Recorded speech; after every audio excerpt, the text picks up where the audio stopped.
बारिश में 150 परिवार वाले ससुराल में आई बहू। गांव में प्रीतम जी का नाम बड़े सम्मान से लिया जाता है। उनके पास सैकड़ों बीघा खेती की जमीन और शहर में कई बड़े बिजनेस होते हैं। उनकी विशाल हवेली किसी महल से कम नहीं होती। हवेली में 150 लोग मौजूद होते हैं।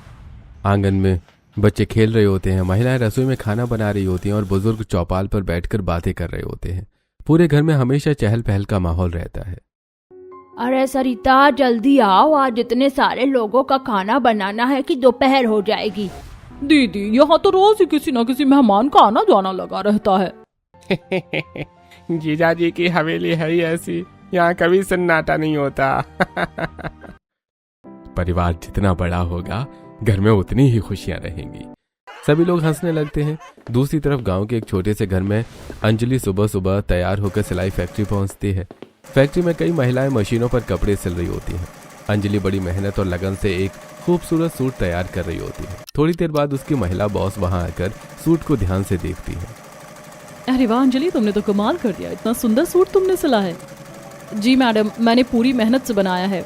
अगर तुम ऐसे ही मेहनत करती रही ना तो एक दिन कोई बड़ा डिजाइनर तुम्हें जरूर हायर करेगा। फिर तुम्हें इस छोटी फैक्ट्री में काम करने की जरूरत नहीं पड़ेगी। मैडम, मैं तो बस इतना चाहती हूँ कि मेरे माँ पापा को मुझ पर गर्व हो जाए। अंजलि मुस्कुराते हुए फिर से अपने काम में लग जाती है। तेज बारिश हो रही होती है। प्रीतम जी की आलीशान हवेली के ड्राइंग रूम में आरव बड़े आराम से सोफे पर पैर फैलाकर बैठा होता है। उसके हाथ में महंगा मोबाइल होता है। अचानक उसे एक नई ब्रांडेड शर्ट दिखाई देती है।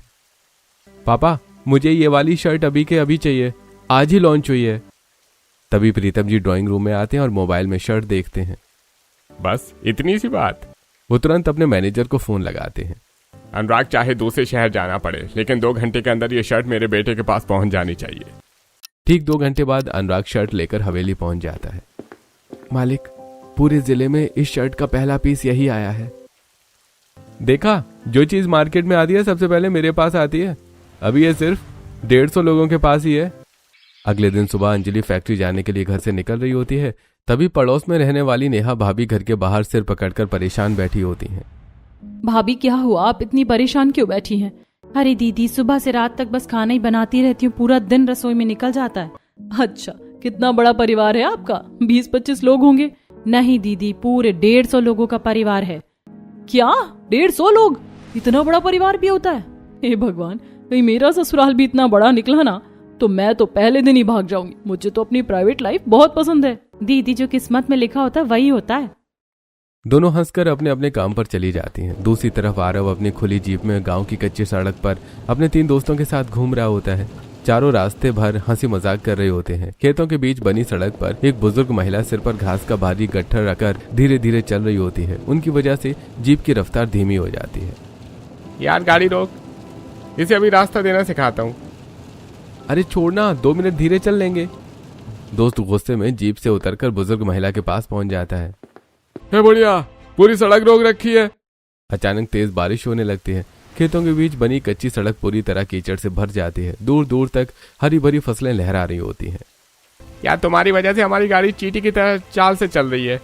वो गुस्से में बूढ़ी महिला को जोर से धक्का दे देता है। बारिश की वजह से महिला अपना संतुलन खो बैठती है और सीधे सड़क किनारे खेत में जा गिरती है। उनके सिर का घास का गट्ठर दूर जाकर बिखर जाता है। उनके हाथ और घुटनों में खून निकलने लगता है। अरे राम, बचाओ बेटा। उसी समय पीछे से छाता लेकर फैक्ट्री जा रही अंजलि ये सब देख लेती है। उसकी आंखों में खून उतर आता है। वो बिना एक पल गवाए दौड़कर वहां पहुंचती है। शर्म नहीं आती तुम्हें? अंजलि गुस्से में उस लड़के को जोरदार थप्पड़ मार देती है। तूने मुझे थप्पड़ मारा? तुम्हें जरा सी भी अक्ल नहीं है? उम्र का लिहाज करना भी नहीं आता? इंसान हो या पत्थर? वो उसे जोर से पीछे धक्का दे देती है। लड़का कीचड़ में गिर पड़ता है। उसके बाकी दोस्त भी दंग रह जाते हैं। स्टाइल जो बताए आपकी पहचान, हर मौके के लिए खास कलेक्शन तैयार। अपनी वार्डरोब को दें नया अंदाज। चाहे हो त्योहार की रौनक, ऑफिस की एलिगेंस या फिर किसी खास दिन की सेलिब्रेशन, हर लुक के लिए मिलेगा perfect outfit. Trendy designs, premium fabrics और ऐसे रंग जो आपके कॉन्फिडेंस को करें और भी हाईलाइट। अब इंतजार किस बात का, आज ही विजिट करें इंडीजी स्टोर और अपने फैशन गेम को करें अपग्रेड। वेबसाइट विजिट करने के लिए डिस्क्रिप्शन में दिए गए लिंक पर अभी क्लिक करें और अपना फेवरेट लुक आज ही चुनें। माँ जी उठिए, इन जैसे बदतमीज लोगों को सबक सिखाना मुझे अच्छे से आता है। अंजलि बूढ़ी महिला को संभाल कर खड़ा करती है, फिर तेज कदमों से सीधे आरव के सामने आकर खड़ी हो जाती है। बारिश की बूंदें उसके चेहरे पर गिर रही होती हैं। तुम ही हो ना इनके लीडर? पैसे आ गए तो क्या इंसानियत बेच दी? तुम्हारे अंदर जरा भी एहसास नहीं है? दूसरों का दर्द समझना सीखो। क्या तुम्हें बड़ों की इज्जत करना नहीं सिखाया गया? पूरे गांव में तुम्हारे कारनामों के चर्चे हैं। अमीर होने का मतलब ये नहीं है कि किसी गरीब या बुजुर्ग को सताओ। आरव बिना कुछ बोले बस अंजलि को देखता रह जाता है। पहली बार किसी ने उसकी आंखों में आंखें डालकर उससे इतना कुछ कहा होता है। यार कितनी खूबसूरत लड़की है। पहली बार किसी लड़की ने मुझसे बिना डरे इतनी खरी खोटी सुनाई है। अंजलि बूढ़ी महिला को छाता पकड़ाती है और उन्हें सहारा देकर वहां से चली जाती है। आरव वहीं खड़ा अंजलि को जाते हुए देखता रहता है। अरे यार बैठ भी जा, कब तक उस लड़की को देखता रहेगा? मुझे इस लड़की का पूरा पता चाहिए। ये कहाँ रहती है, क्या करती है, सब कुछ। अरे भाई, इसने तो तेरी सबके सामने बेइज्जती कर दी। इसे तो हम बताते हैं। कहीं के महारानी समझती है खुद को क्या? अरे मैंने जितना कहा है बस उतना ही करना। शाम तक मुझे इस लड़की की पूरी जानकारी चाहिए। दोनों दोस्त बाइक लेकर अंजलि के पीछे निकल पड़ते हैं। अंजलि बूढ़ी महिला को धीरे धीरे उनके घर तक छोड़कर आती है। दोनों दोस्त दूर खड़े होकर सब देखते रहते हैं। शाम होते होते दोनों दोस्त हवेली पहुंच जाते हैं। भाई लड़की का नाम अंजलि है, मोहन जी की बेटी है, गांव की सिलाई फैक्ट्री में काम करती है, खैर बहुत गरीब है। ये सुनते ही आरव के चेहरे पर मुस्कान आ जाती है। शाम को बाहर हल्की हल्की बारिश हो रही थी। प्रीतम जी की विशाल हवेली के आंगन में पूरे 150 लोग आए होते हैं। चाय और गर्मा गर्म पकौड़ों का आनंद ले रहा होता है। तभी आरव तेज कदमों से ड्राइंग रूम में आता है। उसके चेहरे पर अलग ही खुशी दिखाई दे रही होती है। उसे देखकर पूरा परिवार हैरान हो जाता है। मुझे आप सबसे एक जरूरी बात करनी है। क्या बात है बेटा, आज तो तेरे चेहरे पर अलग ही चमक है। माँ, मुझे एक लड़की पसंद आ गई और मैं उसी से शादी करना चाहता हूँ। ये सुनते पूरे हॉल में सन्नाटा छा जाता है। सभी लोग एक दूसरे का मुंह देखने लगते हैं। अरे तुझे तो कभी कोई लड़की पसंद नहीं थी, आज अचानक ये लड़की कहाँ से आ गई? वो मोहन जी की बेटी है, नाम है अंजलि। मुझे उसी से शादी करनी है। बेटा वो लड़की बहुत गरीब परिवार से है, हमारे स्टैंडर्ड की भी नहीं है, और तू उसे जानता भी कितना है। आज ही पहली बार मिला हूँ, लेकिन वही लड़की मेरी जिंदगी है। बेटा आज तक तेरी हर छोटी बड़ी इच्छा पूरी की, कपड़ों से लेकर जूतों तक जो मांगा उसी वक्त ला कर दिया। लेकिन बेटा लड़की कोई सामान नहीं होती जिसे पैसे से खरीद लिया जाए। शादी दो परिवारों का रिश्ता होता है। जितनी जरूरी लड़के की मर्जी होती है उतनी ही लड़की की रजामंदी भी होती है। मैंने कह दिया ना, मुझे अंजलि ही चाहिए। कल सुबह हम सब उसके घर जाएंगे। इतना कहकर आरव किसी की बात सुने बिना अपने कमरे में चला जाता है। पूरा परिवार चिंता में डूब जाता है। अगली सुबह बारिश थम चुकी होती है। हवेली के बाहर कई गाड़ियां खड़ी होती हैं। प्रीतम जी, कमला, ताऊ, ताई, चाचा, चाची और परिवार के कई सदस्य तैयार होकर निकलते हैं। बेटा एक बार फिर सोच ले, कहीं ऐसा ना हो कि वहां से हमारी बेइज्जती करके वापस भेज दें। अरे चाचा, जो होगा देखा जाएगा। थोड़ी देर बाद सभी लोग मोहन जी के छोटे से घर में पहुंच जाते हैं। घर इतना छोटा होता है कि परिवार के कई सदस्य बाहर ही खड़े रह जाते हैं। अरे आइए आइए। मोहन जी जल्दी जल्दी सबके लिए कुर्सियां लगाने लगते हैं। भाई साहब, मेरा बेटा आपकी बेटी अंजलि को पसंद करता है। अगर आपको मंजूर हो तो हम इस रिश्ते को आगे बढ़ाना चाहते हैं। तभी कमरे का दरवाजा तेज आवाज के साथ खुलता है। अंजलि गुस्से से बाहर आती है। मुझे इस लड़के से बिल्कुल भी शादी नहीं करनी। पूरा घर एकदम शांत हो जाता है। ये लड़का गुंडा है। कल इसने अपने दोस्तों के साथ मिलकर एक बूढ़ी औरत को परेशान किया था। पूरे गांव में इसके कारनामे के चर्चे हैं। ऐसे इंसान से शादी करने से अच्छा है कि मैं जिंदगी भर अकेली रहूं। आरव पहली बार किसी लड़की से इस तरह अपनी बेइज्जती होते देख चुप रह जाता है। भाई साहब हमें माफ कर दीजिए, हमारी बेटी को ये रिश्ता मंजूर नहीं है। हम इसकी मर्जी के खिलाफ कोई फैसला नहीं ले सकते। अगर इसकी किसी बात से आपका दिल दुखा हो तो मैं इसकी तरफ से माफी मांगता हूँ। नहीं भाई साहब, इसमें आपकी कोई गलती नहीं है। पूरा परिवार चुपचाप वहां से वापस लौट जाता है। रात को बाहर फिर से बारिश शुरू हो जाती है। आरव अपने कमरे में अकेला बैठा खिड़की से बारिश को देख रहा होता है। उसके मन में अंजलि की बातें बार बार गूंज रही होती हैं। पहली बार लड़की जिसने मुझे ठुकरा दिया। अंजलि, मैं तुमसे ही शादी करूंगा। अगली सुबह अंजलि फैक्ट्री चली जाती है। उसके जाते ही आरव कई बड़े बड़े गिफ्ट लेकर मोहन जी के घर पहुंचता है। महंगे फलों की टोकरियां, मिठाइयां और कई जरूरी सामान देखकर अंजलि के माता पिता हैरान रह जाते हैं। बेटा ये सब लाने की क्या जरूरत थी? हाँ बेटा, हम इतने महंगे तोहफे नहीं ले सकते। अंकल आंटी, अंजलि को तो मेरी अच्छाई दिखाई नहीं देती। शायद आप लोग ही एक दिन उसे समझा पाएंगे। इसके बाद आरव लगभग रोज ही किसी न किसी बहाने उनके घर आने लगता है और उनकी जरूरतों का ध्यान रखने लगता है। एक दोपहर तेज उमस और रुक रुक कर हो रही बारिश के बीच मधुबाला की अचानक तबीयत बिगड़ जाती है। उन्हें तेज चक्कर आने लगते हैं और वो बेहोश होकर गिर पड़ती हैं। उसी समय आरव वहां पहुंच जाता है। अरे अंकल जल्दी आइए। आरव बिना देर किए मधुबाला को अपनी गाड़ी में बिठाकर अस्पताल ले जाता है। डॉक्टर तुरंत उसका इलाज शुरू कर देते हैं।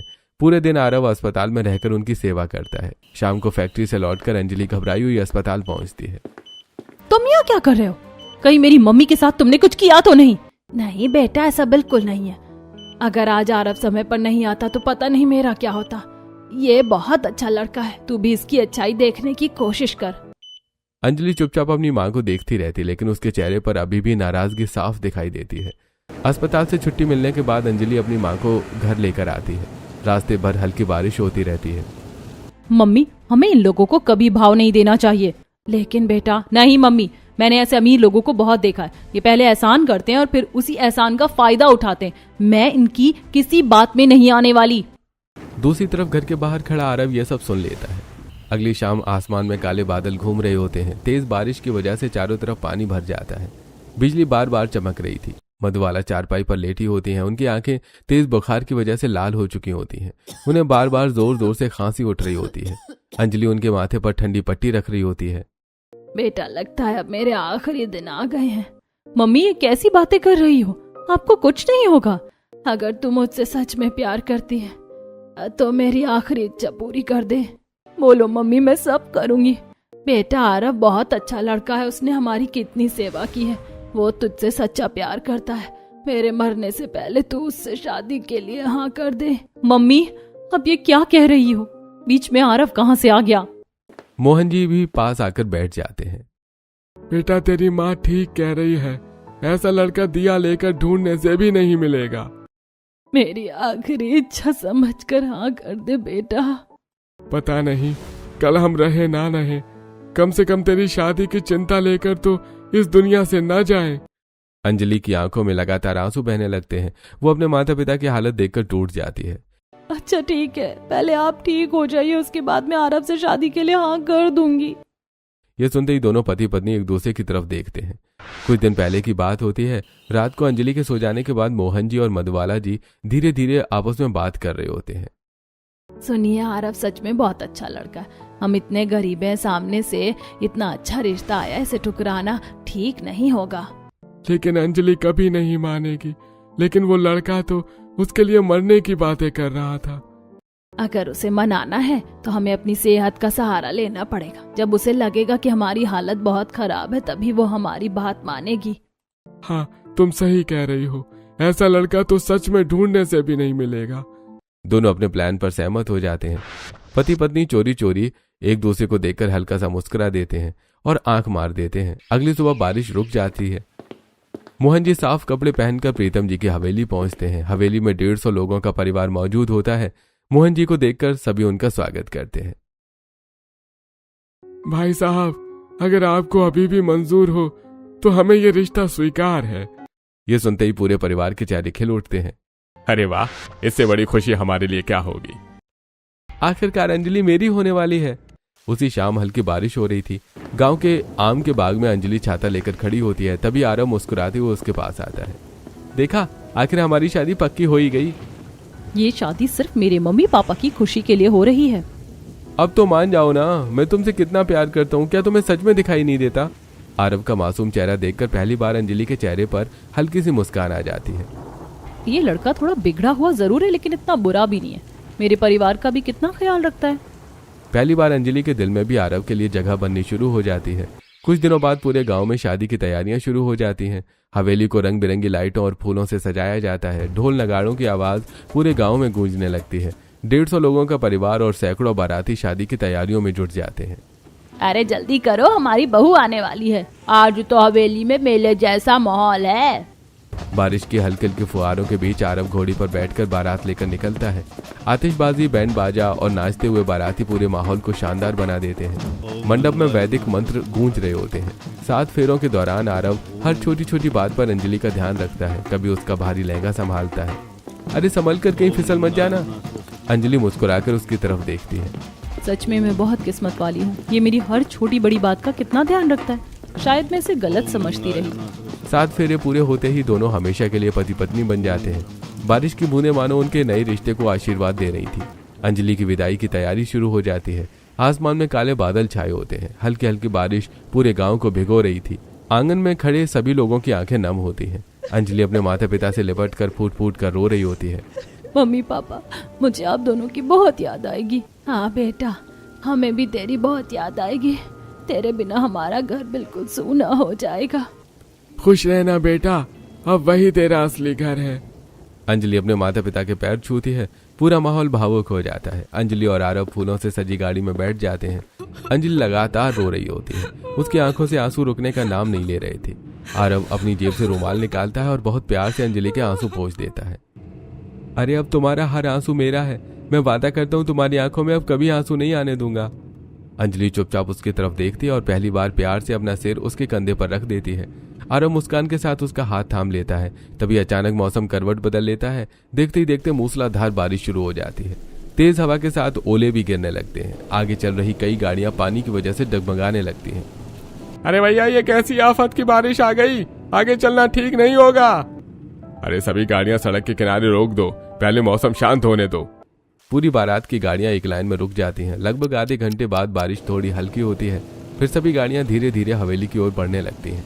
कुछ देर बाद सभी गाड़ियां एक बड़ी हवेली के सामने पहुंचती हैं। बारिश अभी भी रिमझिम हो रही होती है। जैसी अंजलि गाड़ी से नीचे उतरती है, उसकी आंखें फटी की फटी रह जाती हैं। हवेली के बाहर पूरा 150 लोगों का परिवार 2 कतारों में खड़ा होता है। एक तरफ पुरुष और दूसरी तरफ महिलाएं। सभी के हाथों में रंग बिरंगी छतरियां होती हैं। बच्चों से लेकर बुजुर्गों तक हर कोई नई बहू का स्वागत करने के लिए मुस्कुरा रहा होता है। हे भगवान, ये सारे लोग एक ही परिवार के हैं? अरे भाभी डरिए मत, अभी तो आधे लोग खेत से आए ही नहीं है। हाँ भाभी, पूरा परिवार गिनने बैठोगी तो शाम हो जाएगी। पहले अंदर आइए, फिर आराम से हाजिरी लगा लेना। सभी लोग जोर जोर से हंसने लगते हैं। तेज बारिश में ताई अंजू, चाची सरिता और मामी नीतू छाता लेकर अंजलि के पास आती हैं। आओ बहू, अब अपने घर में पहला कदम रखो। तीनों प्यार से अंजलि का हाथ पकड़कर उसे हवेली के मेन दरवाजे तक लेकर आती हैं। आओ बेटा, लक्ष्मी बनकर इस घर में प्रवेश करो। आज से ये घर तुम्हारा अपना है। अंजलि कलश को पैर से धीरे से गिराती है और रंगोली पर अपने लाल पैरों के निशान छोड़ते हुए हवेली के अंदर प्रवेश करती है। अंदर हर तरफ लोगों की भीड़, हंसी मजाक और खुशियों का माहौल होता है। हे भगवान, यहाँ तो कम से कम 150 लोग होंगे। क्या सच में यही मेरा ससुराल है?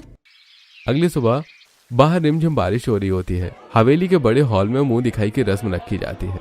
पड़ोस की सभी महिलाएं भी नई बहू को देखने आती हैं, लेकिन 150 लोगों के परिवार की भीड़ देखकर ऐसा लगता है जैसे पूरा गांव ही हवेली में आ गया हो।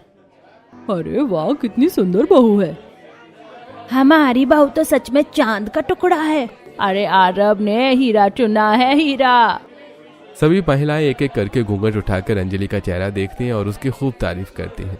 उधर अंजलि मन ही मन परिवार के लोगों की गिनती शुरू कर देती है। 1, 2, 10, 50। अरे तो सच में पूरे 150 लोग हैं। मैंने तो सोचा था 40-50 होंगे, लेकिन यहाँ तो पूरी आधी बारात ही घर में रहती है। ये सोचकर अंजलि खुद भी हल्का सा मुस्कुरा देती है। क्या अंजलि कभी इस 150 लोगों के परिवार को अपना पाएगी? शाम को नई बहू के बैग खोलने की रस्म शुरू होती है। पूरा परिवार उसके चारों ओर बैठ जाता है। भाभी, अब तो गिफ्ट में मुझे सोने की चेन चाहिए और मुझे नया मोबाइल। मैं तो डायमंड की रिंग से कम पर नहीं मानूंगी। पूरा हॉल ठाकों से गूंज उठता है। अरे अभी तो तेरी भाभी घर में ढंग से आई भी नहीं और तुम लोगों ने लूटना शुरू कर दिया। अरे कोई बात नहीं, मेरी बहनों की फरमाइशें मैं पूरी कर दूंगा।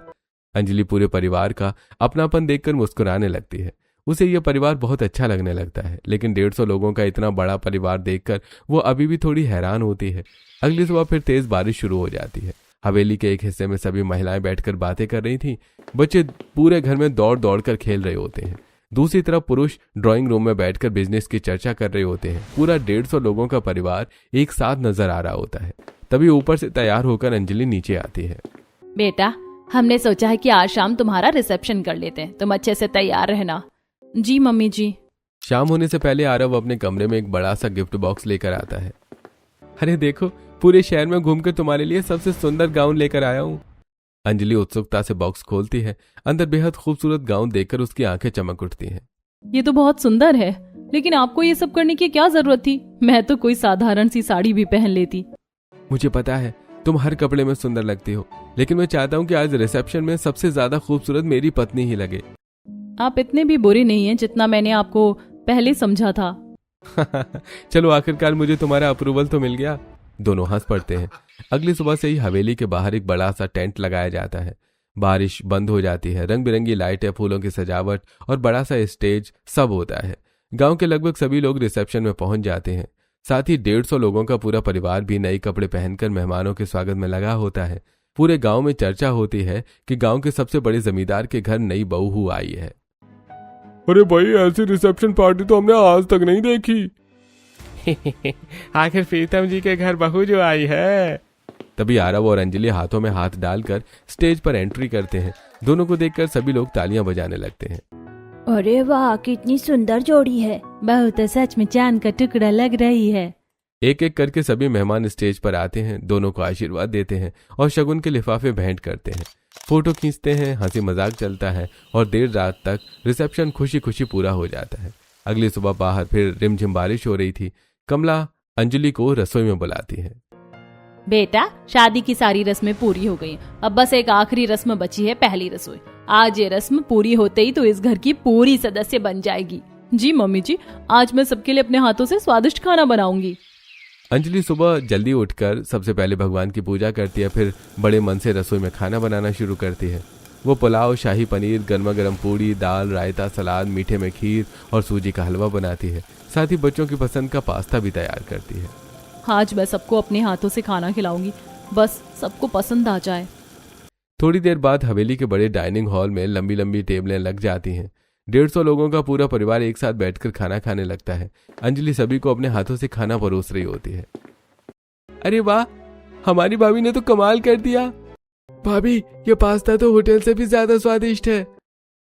अरे भाई बहू, तेरे हाथों में तो सच में जादू है। शाही पनीर तो ऐसा बनाया है कि उंगलियां चाटते रह जाओ। हमारी भाभी सबसे अच्छी। सभी लोग अंजलि की जमकर तारीफ करते हैं। अंजलि के चेहरे पर खुशी साफ दिखाई देती है। कुछ दिन बीत जाते हैं। बाहर लगातार बारिश हो रही थी। अब हर सुबह अंजलि को 150 लोगों के लिए नाश्ता, दोपहर का खाना और रात का भोजन बनाना पड़ता है। सुबह से शाम तक वो रसोई में ही लगी रहती है। एक दिन वो सब्जी चलाते चलाते थक कर दीवार का सहारा ले लेती है।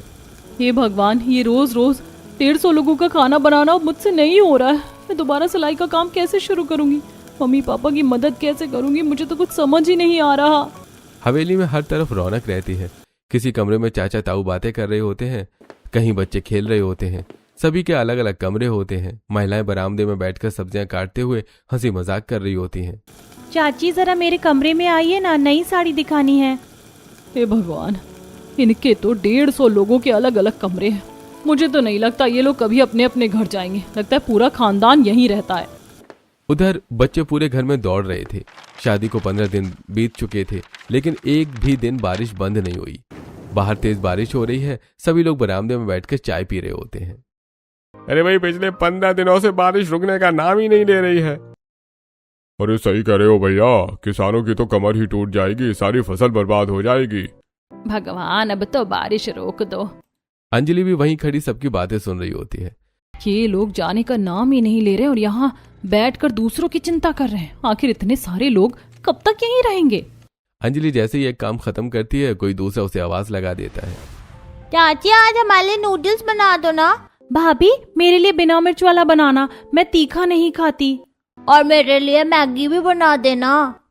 अंजलि एक के बाद एक सबकी फरमाइश सुनते सुनते परेशान होने लगती है। शाम को अंजलि थकी हुई कमला के पास आती है। बाहर बारिश अभी भी हो रही होती है। मम्मी जी, ये सारे लोग आखिर अपने अपने घर कब जाएंगे? ऐसा लगता है बस यहीं बैठे बैठे फ्री का खाना खा रहे हैं।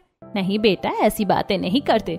लेकिन मम्मी जी, इतने सारे लोगों का काम करते करते मैं थक जाती हूँ। बेटा, ये कोई मेहमान नहीं है, ये हमारा अपना परिवार है। अगर तू इन्हें अपना नहीं मानेगी तो सोच, किसी ने ये बात सुन ली तो उसे कितना दुख होगा। आपको तो सब आसान लगता है, आप भी तो बस बैठकर मुझे काम बता देती हैं। नहीं बेटा, ऐसी बात नहीं है। इस घर का हर सदस्य तुझे अपनी बेटी की तरह चाहता है। थोड़ा समय दे, फिर तुझे भी ये 150 लोगों का परिवार अपना लगेगा। अंजलि चुप हो जाती है। अगली सुबह बाहर फिर से रिमझिम बारिश हो रही थी। रसोई में बड़े बड़े भगोनों में सब्जियां बन रही होती हैं। गैस के सभी चूल्हे जल रहे होते हैं। अंजलि अकेली लगातार 150 लोगों के लिए नाश्ता और दोपहर का खाना तैयार कर रही थी। उसके माथे पर पसीना और चेहरे पर थकान साफ दिखाई दे रही होती है। हे भगवान, अब मुझसे नहीं हो रहा है। मैं बहुत ज्यादा परेशान हो चुकी हूँ। अब ये सब और बर्दाश्त नहीं होता। शाम को हल्की हल्की बारिश हो रही होती है। आरव और अंजलि बाहर पहली बार डेट पर जाने के लिए तैयार होते हैं। अरे चलो, आज सिर्फ तुम और मैं, कोई काम नहीं, सिर्फ हमारी डेट। दोनों जैसे ही बाहर निकलते हैं, घर के बच्चे दौड़ते हुए आ जाते हैं। चाचा, हम भी चलेंगे। हाँ भैया, आपने कितने दिनों से हमें बाहर कुछ नहीं खिलाया। अब भाभी आ गई है तो हमें भूल गए क्या? देखते ही देखते चाचा, ताई, नंदे और कई बच्चे भी साथ चलने के लिए तैयार हो जाते हैं। कुछ ही मिनटों में पूरी गाड़ी भर जाती है। ये तो हमारी डेट थी, ये कब फैमिली पिकनिक बन गई। रेस्टोरेंट पहुंचते पहुंचते उनकी रोमांटिक डेट परिवार वालों का छोटा सा फैमिली डिनर में बदल जाता है। सभी लोग हंसी मजाक कर रहे होते हैं, लेकिन अंजलि पूरे समय चुपचाप बैठी रहती है। दिन बीतते जाते हैं। हवेली में किसी के लिए भी किसी के कमरे का दरवाजा खटखटाने का रिवाज नहीं होता। कोई भी कभी भी अंजलि के कमरे में चला आता है। भाभी, मेरी चुन्नी देखी क्या? भाभी, मेरा चार्जर है, यहाँ है क्या? भाभी चलिए ना, नीचे सब बुला रहे हैं। अंजलि 2 मिनट भी अकेले नहीं बैठ पाती। इस घर में तो कहीं चैन ही नहीं है। या तो रसोई में काम करो या फिर सबकी बातें सुनो। जिस दिन से यहाँ आई हूँ, एक पल भी सुकून नहीं मिला। अंजलि काम तो किसी को मना नहीं करती, लेकिन अब उसके व्यवहार में चिड़चिड़ापन साफ दिखाई देने लगता है। ला बेटा, मैं तेरी थोड़ी मदद कर देती हूँ। रहने दीजिए बुआ जी, आप लोग बस काम बता दिया कीजिए, वही काफी है। बुआ जी हल्का सा मुस्कुरा देती हैं, लेकिन उनके चेहरे पर उदासी भी साफ दिखाई देती है। परिवार के बाकी लोगों को भी अंजलि की बातें चुभती हैं, फिर भी कोई उसे पलटकर कुछ नहीं कहता। अगले दिन बाहर मूसलाधार बारिश हो रही होती है। घर के अंदर सभी लोग बैठे मौसम का आनंद ले रहे होते हैं। अरे आज तो मौसम बड़ा सुहाना है। मैंने कुछ मेहमान भी बुला लिए हैं। बहू गर्मा गर्म पकौड़े बना देना, और साथ में आलू के पराठे भी हो जाए तो मजा आ जाएगा। मेरे लिए साधारण खाना बना देना बेटा, पकौड़े अब मुझसे नहीं खाए जाएंगे। पूरा दिन अंजलि रसोई में ही लगी रहती है। शाम तक उसके पैरों और सिर में तेज दर्द होने लगता है।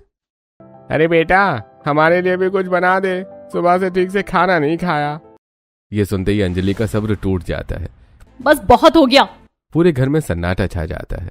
मैं सुबह से शाम तक रसोई में खड़ी खड़ी टूट जाती हूँ और आप लोगों को बस खाने से मतलब है।